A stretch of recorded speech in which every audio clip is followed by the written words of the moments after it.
I'll never keep silent. Mimi wacha nifunge peke yangu. Wacha na nini? Wacha na nini? Sitakubali. Ati tukitoka hapa tunaenda kusikia mtu ameua kwa police station. Tukienda mtu ameua na polisi. Tukienda tena Wakenya wametupa barabarani. Yaani ni mpaka lini? Tuta accept nonsense. Watu wakikufa mpaka lini? Kwani we don't have respect for the value of human life. You are telling us to respect institutions that cannot protect human life. That's not fair. That is so unfair. That is even evil. It is evil because we cannot keep silent when people are dying. We cannot keep silent when people are suffering. We have normalized. I don't know what's wrong with Africa. I don't know what's wrong with the Africa's mindset.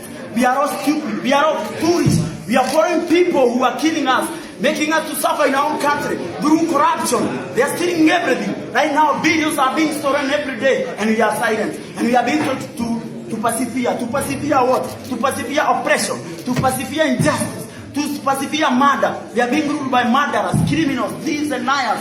And Bob Marley says, in a world where criminals make all the rules, you cannot expect to get justice. Venye kulifanyika Uganda, what happened in Uganda, what happened in Tanzania is what is going to happen in Kenya.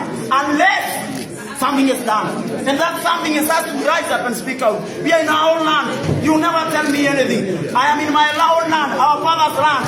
Our fathers fought and died, bled to free this nation from the shackles of colonialism. Now we have been reduced to slaves in our own country.